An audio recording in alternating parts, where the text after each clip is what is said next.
بسم اللہ الرحمن الرحیم۔ شروع اللہ کے نام سے جو بڑا مہربان نہایت رحم والا ہے۔ بسم اللہ الرحمن الرحیم۔ السلام علیکم ورحمۃ اللہ وبرکاتہ۔ ناظرین حضرات، یہ درس آپ کی خدمت میں اسلامک دعویٰ اینڈ گائیڈنس سینٹر حائل سعودی عرب کی جانب سے پیش کیا جا رہا ہے۔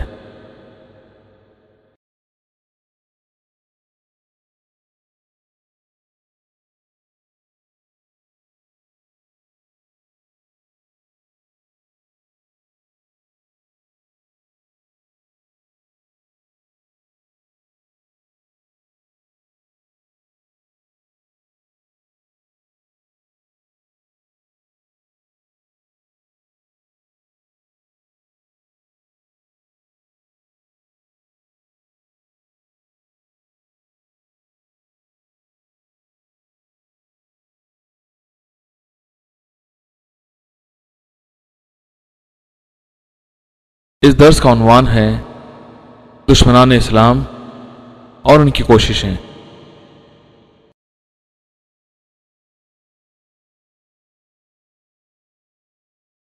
اس درس کو خطاب فرما رہے ہیں فضیلت الشیخ سید معراج ربانی حفظہ اللہ۔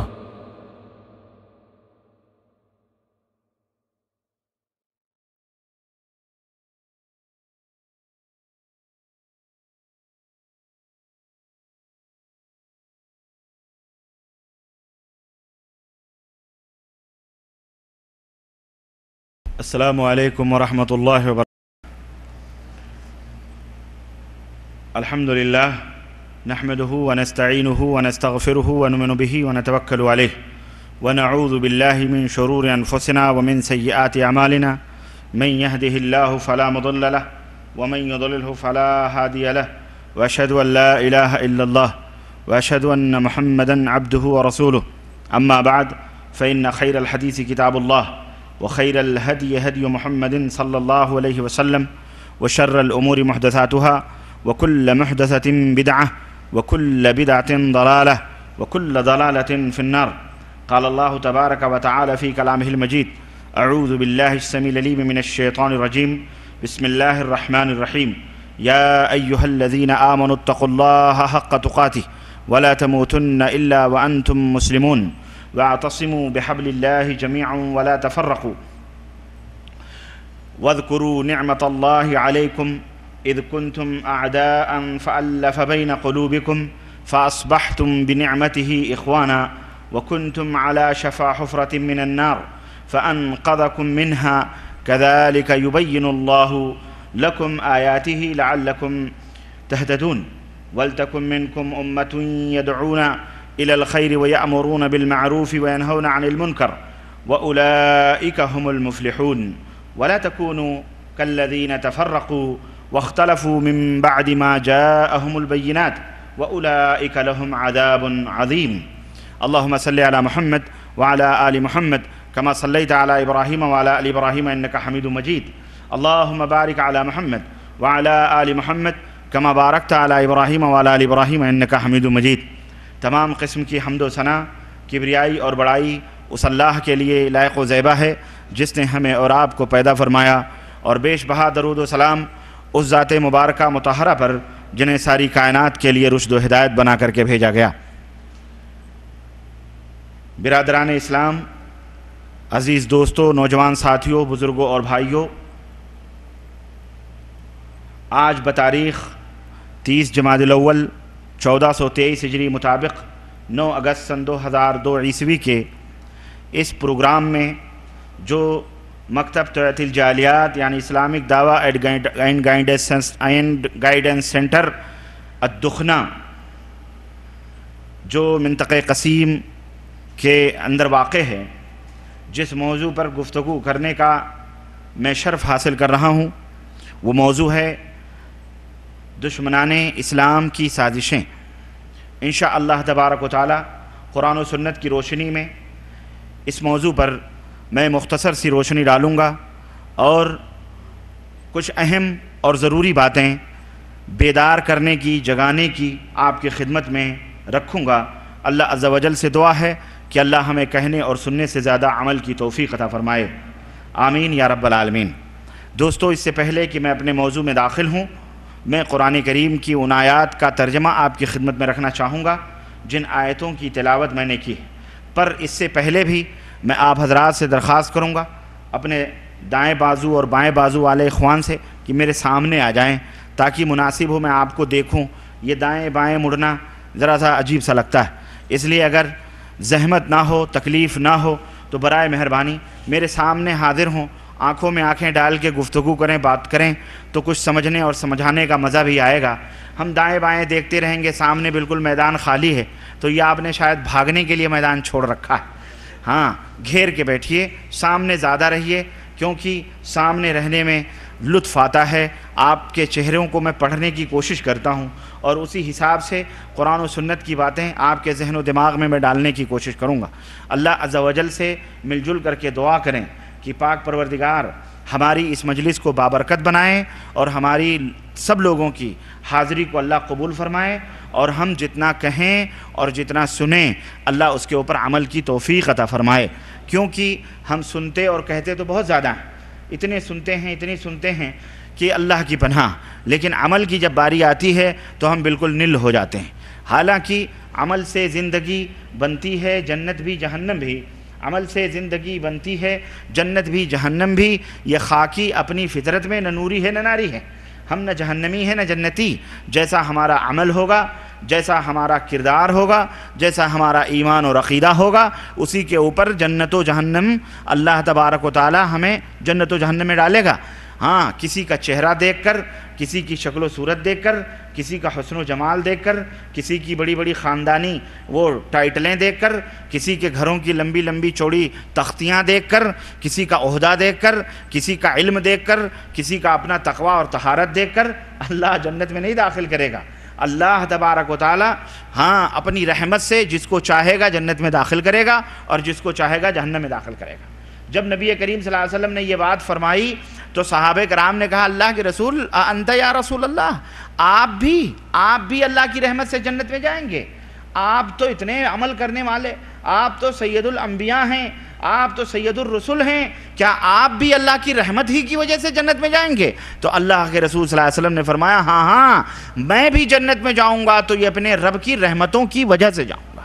ہاں، تو یاد رکھو میرے عزیزو، کوئی شیخ ہو، کوئی پٹھان ہو، کوئی سید ہو، کوئی مرزا ہو، کوئی افغان ہو، کوئی سعودی ہو، کوئی امریکی ہو، کوئی برطانوی ہو، کوئی انڈین ہو، کوئی پاکستانی ہو، کوئی کالا ہو، کوئی گورا ہو، اللہ تبارک و تعالیٰ کے ہاں اس کی کوئی حیثیت، کوئی قدر و قیمت، بولو یا ایھا الناس انا خلقناکم من ذکر و انثی وجعلناکم شعوبا وقبائل لتعارفوا ان اکرمکم عند اللہ اتقاکم۔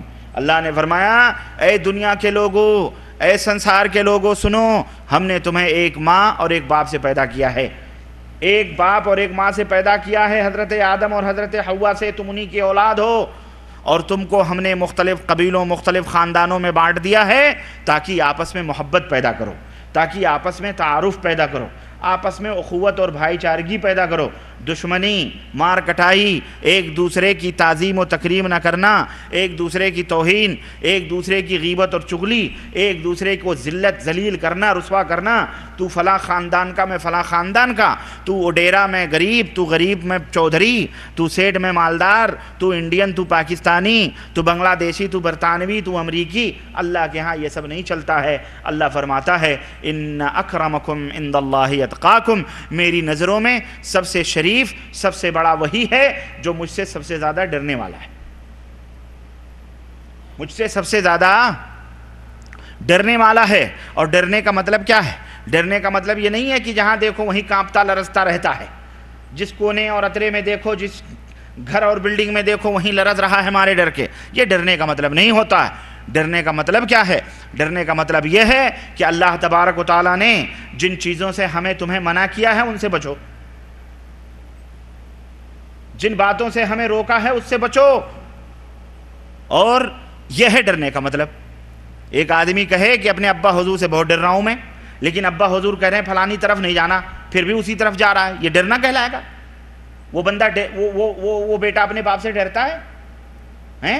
ہم فوراً اگر کوئی شرارتی بندہ ہو ہم فوراً کہ اس کو اپنے باپ سے بھی ڈر نہیں لگتا، جبکہ اس کا باپ اتنا سخت ہے، چاہے تو مارے چاہے تو اس کو کاٹے، کچھ بھی کر سکتا ہے، لیکن اس کے باوجود بھی نہیں ڈرتا۔ تو ڈرنے کا مطلب کیا ہے؟ ڈرنے کا مطلب یہ ہے، اپنے ایک بیٹا باپ سے ڈرتا ہے، اس کا مطلب یہ نہیں ہے کہ کانپتا رہتا ہے، اس کا مطلب یہ ہے کہ باپ نے جو حکم دیا ہے اس کو مانے، اور جن باتوں سے روکا اسے رک جاؤ۔ تو یہاں پر بھی اللہ تبارک و تعالیٰ سے ڈرنے کا ان اکرمکم عند اللہ اتقاکم، اللہ سے ڈرنے کا مطلب کیا ہے کہ اللہ نے جن چیزوں سے منع کیا اسے رک جاؤ، جن جن چیزوں سے اللہ تبارک و تعالیٰ نے روکا ہے۔ اور اگر کوئی نہیں رکتا ہے تو وہ ڈھیٹ ہے۔ وہ کون ہے؟ ڈھیٹ، سمجھتے ہیں؟ ڈھیٹ، بدماش، جس کو ہم گنڈا کہہ لیں، ڈاکو کہہ لیں، وہ چور ہے، منافق ہے، وہ منافق ہے، وہ گویا اللہ سے نہیں ڈرتا، وہ کہتا ہے کہ ہم اللہ کو مانتے ہیں لیکن وہ ڈھیٹ ہے، اس کو اللہ کا ڈر نہیں ہے۔ اللہ کا ڈر ہوتا تو وہ حرکت نہیں کرتا، وہ شراب نہ پیتا، وہ زنا نہ کرتا، وہ بدکاری نہ کرتا، وہ نماز نہ چھوڑتا، وہ زکوٰۃ نہ چھوڑتا، وہ روزہ نہ چھوڑتا، وہ حج طاقت ہونے کے باوجود نہ چھوڑتا، وہ شرک نہ کرتا، وہ بدعت نہ کرتا، وہ خرافات نہ کرتا، وہ ادھر ادھر جا کے اللہ کو چھوڑ کر دوسروں کے دروازوں پہ منہ نہ مارتا۔ وہ ڈھیٹ ہے، وہ بدماش ہے، اور ایسے بدماشوں کا ٹھکانہ وہ جیل ہے۔ جیل، وہ جیل، یہ جیل نہیں، یہاں تو مرغ مسلم ملتے ہیں۔ کبھی گئے ہیں آپ لوگ جیل میں؟ جو لوگ گئے ان کو پتا ہے، وہاں جا کے اور موٹے ہو جاتے ہیں سعودی عربیہ کے جیل میں۔ وہاں تو، یہاں تو چٹنی روٹی بھی مل جاتی ہے، چلو اور سوکھی روٹیاں بھی کھا لیتے ہیں، وہاں تو زبادی ملتی ہے، جبنہ ملتا ہے، ماشاءاللہ ناشتہ ملتا ہے، چائے ملتی ہے، مرغ مسلم ملتی ہے، کبسا ملتا ہے، سب کچھ ملتا ہے، وہاں دبا کے اور کھاتے ہیں کہ اس سے بہتر تو جیل ہی ہے۔ تو سعودیہ کی جیل باہر سے بہتر، لیکن یہ وہ جیل نہیں ہوگی، وہ جیل اللہ اکبر جہاں پیپ کی نہریں جاری ہیں، آگ کی نہریں جاری ہیں، خون کی نہریں جاری ہیں، وہاں فرشتے مقرر ہیں، وہاں گنہگاروں کو اچھی خاصی سزا دی جاتی ہے۔ اور جس وقت اللہ تبارک و تعالیٰ، اللہ اکبر، ایک چمڑا جلے گا، وہ سوچے گا اب تو نجات ملی، ہڈی گڈی جل گئی، ہم تو بچ جائیں گے، نجات ملی۔ اللہ فرماتا ہے وہ بدلنا جلودن غیرہ، ایک چمڑا جلے گا ہم دوسرا چمڑا لائیں گے اور اس طرح سے جلائیں گے۔ میرے عزیزو، اس دن سے ڈرو، اللہ سے ڈھیٹھائی نہ کرو، اللہ سے بدماشی نہ کرو، اللہ کی نافرمانی نہ کرو، اللہ والے بنو، اللہ سے، اللہ کے نیک اور صالح بندے بنو۔ ہم نے جو آیت کریمہ پڑھی ہے، اللہ تبارک تعالیٰ نے انہی باتوں کی تعلیمات ہمیں دی ہے، اور قرآن میں ارشاد فرمایا، یا ایھا الذین آمنوا اتقوا اللہ، اے وہ لوگوں جو ایمان لانے کا دعویٰ کرتے ہو کہ میں مومن ہوں، میں مسلمان ہوں، میں اپنی نسبت اللہ کی طرف، رسول کی طرف کرنے والا ہوں، اللہ فرماتا ہے اللہ سے ڈرو، حق تقاتہ، جیسا کہ اللہ سے ڈرنے کا حق ہے، اللہ سے جیسا کہ ڈرنے کا حق ہے۔ ہم نماز نہیں پڑھتے، ہم شرک کرتے ہیں، بدعت کرتے ہیں، جھوٹ بولتے ہیں، چوری کرتے ہیں، دکانوں پہ ڈنڈی مارتے ہیں، دکانوں سے پیسے لوٹتے ہیں، اپنی جیبیں بھرتے ہیں، دھوکہ دیتے ہیں، دوسروں سے قرض لے کے بھاگ جاتے ہیں، اور نہ جانے زناکاری کرتے ہیں، گندی چندی باتیں سنتے اور اپنی آنکھوں سے دیکھتے ہیں، ایک دوسرے کی غیبتیں کرتے ہیں، ایک دوسرے کی برائیاں کرتے ہیں، اور ان سے پوچھو اللہ کو مانتے ہو؟ ہاں ہاں ہم تو اللہ کو مانتے ہیں۔ کیسا تو اللہ کا ماننے والا بندہ ہے بھائی؟ اللہ کا پہچاننے والا کیسا تو بندہ؟ تو اللہ کو پہچانتا نہیں، اس کا مطلب وما قدر اللہ حق قدرہ، اگر اللہ کی قدر تم نے جانی ہوتی تو ایسی حرکتیں نہ کرتے، تمہاری زبان بند ہو جاتی اگر تم اللہ کا تصور کرتے، اگر تمہارے سامنے، تمہارے ذہن و دماغ میں یہ بات ہوتی کہ وما یلفظ من قول الا لدیہ رقیب عتید، کہ اس زبان، توجہ میری طرف، توجہ میری طرف، ادھر ادھر آنکھیں مت کرنا ورنہ میں اٹھ کے چلا جاؤں گا، کیونکہ میں جو بات بتلانے آیا ہوں اتنی دور سے بہت قیمتی ہے، اور یہ وقت بہت قیمتی ہے، زیادہ سے زیادہ 1 گھنٹہ سوا گھنٹہ لوں گا میں، بس زیادہ آپ کو تنگ نہیں کروں گا، اور اگر تنگ جس کو ہونا ہے دروازہ کھلا ہے، مع السلامہ، وہ جا سکتا ہے۔ یہاں اللہ اور اس کے رسول کی مجلس میں بیٹھے ہو، اللہ اور اس کے رسول کی باتیں ہو رہی ہیں، جو 1 گھنٹہ 2 گھنٹہ جو بھی باتیں ہوں اس کو غور سے سنو، اپنے ذہن و دماغ میں بٹھاؤ۔ یہی ہماری بدماشیاں ہیں کہ ہم غور سے سنتے نہیں، ہم دھیان سے سنتے نہیں، اور اس کے بعد جاہل کے جاہل رہتے ہیں اور کہتے ہیں ہماری سمجھ میں نہیں آتا، ہماری سمجھ میں نہیں آتا۔ ارے آپ کی سمجھ میں میکینکی کا کام آ گیا، آپ کی سمجھ میں ڈاکٹری کا کام آ گیا، آپ کی سمجھ